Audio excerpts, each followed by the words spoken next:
I've been looking back along this winding road to the old familiar markers of the mercies I have known.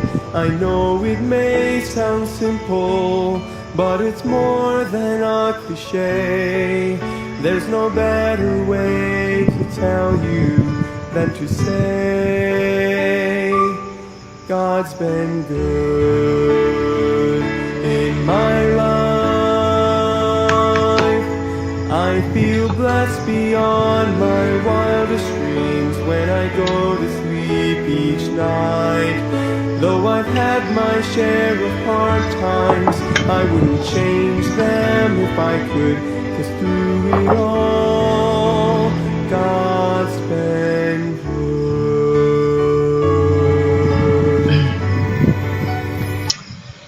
Okay, so magandang gabi po muli sa atin lahat. Salamat po sa Panginoon na sa kabutihan niya sa atin, sa pag-iingat sa maghapon. And at meron ulit po tayong daily words of encouragement sa gabing ito. Tayo po muna ay manalangin and ask the blessing of God so that we could be able to understand His word tonight. Let's pray. Dakilang Diyos, salamat po sa ginawa niyo sa maghapon. Kami po ay nagpapasalamat at nagpupuri sa inyo, Panginoon, sa kadakilaan niyo po sa amin. And pagpalaan niyo po ang aming pag-aaralan na inyong salita sa gabing ito, na meron po muli kaming matutunan, mapulot na prinsipyo at encouragement, Panginoon, mula sa inyong salita. Patawad din po sa lahat ng kasalanan. Pagpalain niyo lahat ng nakikinig sa gabing ito. In Jesus' name I pray. Amen. So basahin po natin ang ating text. Ano po? Dito po tayo sa Matthew 28 verse 11 to 15. Sabi po ng Bible, "Now when they were going, behold, some of the watch came into the city and showed unto the chief priest the things that were done." So ito po yung yung nabuhay na nga po ang Panginoong Jesucristo, and then yung mga soldiers ay pumunta po sila sa chief priest upang ipaalam ang mga nakita po nila. Sabi ng Bible, "And when they were assembled with the elders and had taken counsel, they gave a large sum of money unto the soldiers." Yan po ang ating pamagat ng ating pag-aaralan sa gabing ito. They gave large amount or large money unto the soldiers. In other words, ay bribe po nila. Opo, yung mga soldiers. At sabi nila ay say ye, his disciples came by night and stole him away while we slept. Ayun. So, bribe po nila yung mga soldiers at sabihin niyo ito, sabi niya, yung kasinungalingan, na pumunta ang kanyang mga disipulo sa gabi at kinuha ang kanyang katawan habang kami ay natutulog. Nakakatawa po yan, no, na dahilan. Verse 14, sabi ng Bible, "And if this come to the governor's ear, we will persuade him and secure you." Okay? Sabi po ng verse number 15, "So they took the money and did as they were taught." So kinuha po nila yung pera at sinunod po nila, okay, or ginawa yung mga sinabi ng mga elders at saka mga chief priests sa kanila. And this saying is commonly reported among the Jews until this day. Okay, pag-aralan po natin ang mga salitang ginamit dito. Yung showed po dyan, from the Greek na apagelio, ibig sabihin po, dineclare nila or report. Okay? So, yun po yung report nila. And then yung assembled, come together. So, nagtipon-tipon po sila kasama ang mga elders, mga chief priests, kung ano ang gagawin nila. Yung council naman po dyan ay sa Greek word na symbolyon, consultation. Okay? So, nag-usap-usap po sila kung ano ang pinaka-the best na pamamaraan para maitago nga po nila ang katotohanan, no po. At masabi sa mga tao na hindi totoo na buhay si Kristo, sapagkat sila po ang mapapasama kasi. Sila po ang kumbaga mapapahiya na tunay nga na ang Panginoong Jesucristo ay nabuhay. Inakusahan sila ng mga chief priests ang Panginoon, inakusahan siya at kung ano-anong mga accusation pinagsasabi. kung ano-anong mga hindi magandang paninira sa Panginoon, pero akalain mong nabuhay mo na magmuli. So sila po ang mapapasama kumbaga. Kaya dapat meron tayong gawin. Oo, sabihin natin ninakaw. So yun nga po. So they gave large amount. So number 1 po dyan, the guards reported to the chief priest all the things they witnessed about Jesus' resurrection. So pumunta po sila, nag-report. Pangalawa, the chief priest bribed the guards to tell a lie. Okay? So bribe po nila para magsinungaling. Opo, kaya mahirap po yan eh. 'Di ba? Para lang makuha mo yung gusto mo kahit mali, kahit kasinungalingan, ay bibilhin mo or susuhulan, iba-bribe para lang magsinungaling ang tao. Alam nyo, ganyan po ang ginagawa ng diablo eh, sa mga tao. Oo. So, susuhulan niya yung isa para magsinungaling. Oo, para lang makuha yung gusto niya, gumamit lang siya ng iba. Alam niyo po, mahirap po yung ganyang attitude, no? Yung gagamit ka ng iba, suhulan mo para lang makuha yung gusto mo. Okay? Kumbaga nadadamay pa sila sa kasinungalingan ng isang tao. Ang diablo, gusto niya po tayong magsinungaling, gusto niya pong hindi malahad ang katotohanan. Ang sabi ng Biblia, si Jesus ang katotohanan. John 14:6, I am the way, the truth, and the life. No man cometh to the Father but by me. So hahadlangan ng diablo para hindi po natin masabi ang katotohanan, kundi ang kasinungalingan. Kaya nga po marami pong mga other gospels na sinasabi po sa Galatians, no po? May other gospel, yun po ay kasinungalingan. Like for example po, pupunta ka sa langit kasi mabait ka. Pupunta ka sa langit kasi nagsisimba ka. Pupunta ka sa langit kasi sumunod ka sa 10 utos or sacrament, no? So kumbaga napakaraming kasinungalingan. Ngayon po sabi nga nila hindi ka na kailangan mag soul winning, mag-share ng gospel kasi may pinili na. Oo, may nakausap po ako sa market sa kandong po niyan And ang church po nila is End Times the Bride of Jesus Christ Church. Yan po. End Times the Bride of Jesus Christ Church.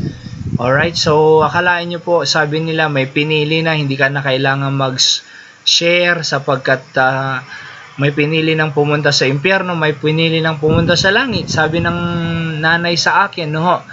And sabi niya, yung mga maiksi ang short, sa impyerno daw pupunta Oo.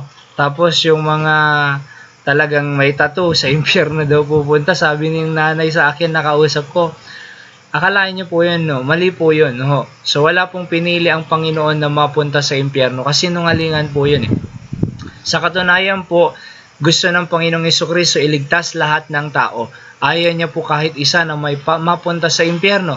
Sabi sa Bible, John 3:16, for God so loved the world. Lahat po ay gusto ng Diyos na mapunta sa langit. Nga lang po, ay pinili naman ng tao na hindi paniniwalaan ng katotohanan si Kristo at tanggapin siya bilang sariling tagapagligtas. Siya lang ang tagapagligtas. Iba naman po yung pinili na Mas naniwala sila sa religion kaysa sa Panginoon. Mas naniwala sila sa tradition kaysa sa Panginoon. Mas naniwala sila sa penitensya, pagpapapako sa cross kaysa sa Panginoon. Naalala ko tuloy yung Matthew 7, verse 21 to 23. Balang araw sa judgment ng Panginoon, may mga taong magsasabi, Lord, did we done wonderful things in your name?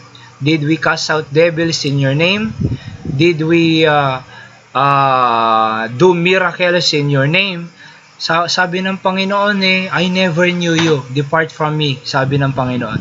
Kalain po yun So nagka-cast out sila ng devils and ginagamit nila ang pangalan ng Panginoon para gumawa ng mga miracles, mga wonderful things. Pero bakit kaya sabi ng Panginoon sa kanila I never knew you, depart from me, full of iniquity? So bakit kaya? Sapagkat hindi nga po sila naniwala sa katotohanan na si Kristo lamang ang tanging tagapagligtas. Mas naniwala pa po sila sa tradition, sa religion, doon sa opinion ng tao, mga libro na sinulat lamang ng tao, kaysa sa sinasabi ng Panginoon na katotohanan na sabi niya, John 14:6, I am the way, the truth, and the life. No man come to the Father but by me. Siya na nga yung daan siya na nga yung nagsabi. So kung anong sinabi ng Panginoong Hesus, siya yung tatanggapin natin. Siya yung papaniwalaan natin. Hindi relihiyon, kundi si Kristo. Hindi po penitensya, pagpapapako, pagbubuhat ng cross, kundi pananampalataya lang po sa katotohanan na si Kristo ang tagapagligtas lamang po natin. Wala nang iba. Walang dagdag po. Jesus Christ plus nothing minus nothing. Wala pong dagdag, kundi siya lang dapat, wala pong halo. Hindi Jesus plus church, hindi.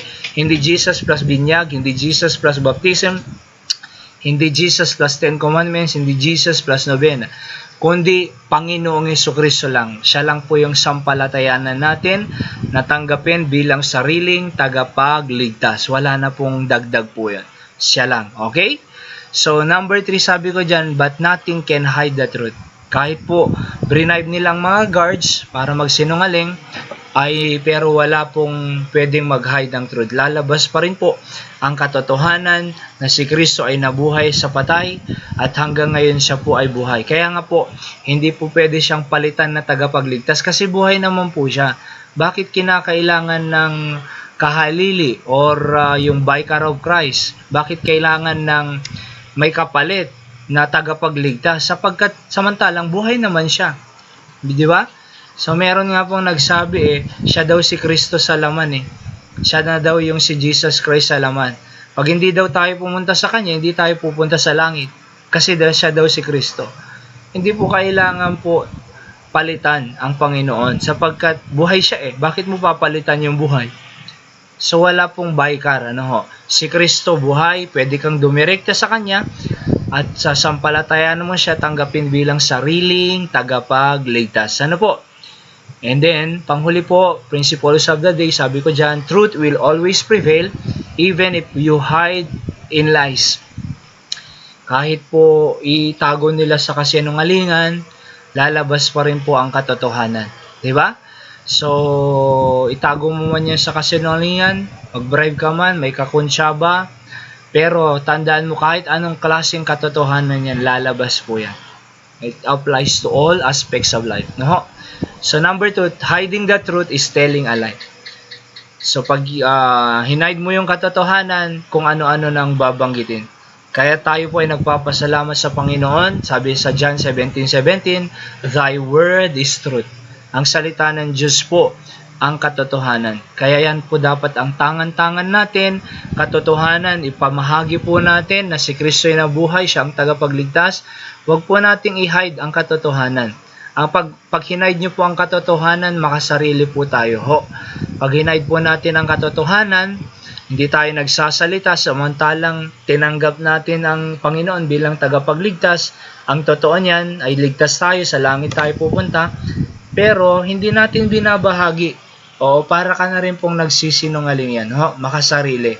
Paano naman yung mahal mo sa buhay, yung relatives mo, pinsan, auntie, uncle, paano naman yung mga kamag-anak, yung mga pamangkin, at yung ka-office mate, at ka-schoolmates, best friend, close friend, paano naman sila pupunta ng impyerno tapos ikaw sa langit ka pupunta kung tinanggap mo na si Kristo? Huwag mong itago, dapat ipamahagi natin yan, sabihin natin ang katotohanan because truth will set them free. Free from hell, going to heaven.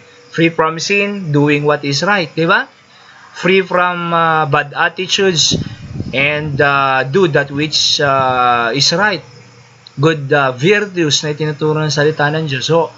So sabihin po natin, truth hurts but truth helps.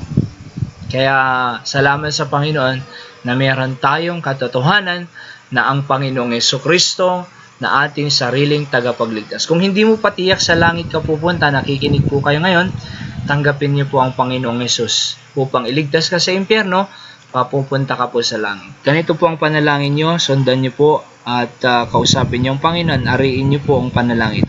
Dakilang Diyos, salamat po na nakilala ko na ako isang makasalanan na inyong hinatulan patungo sa impyerno. Subalit ako po ay nagpapasalamat sa Panginoong Jesus na siya na yung namatay, inilibing at nabuhay na magmuli upang binayaran ang aking kasalanan. Binagbago ko po ang aking kaisipan sa lahat ng maling paniniwala ko at si Jesu Kristo na lamang po ang aking pinapanampalatayanan at tinatanggap na aking sariling tagapagligtas. Ito po ang aking dalangin sa pangalan ng Panginoong Hesus. Amen. So kung tinanggap mo po ang Panginoong Hesus na iyong tagapagligtas, iniligtas ka na po sa impyerno. Kung iniligtas ka na sa impyerno, hindi ka na pupunta sa impyerno.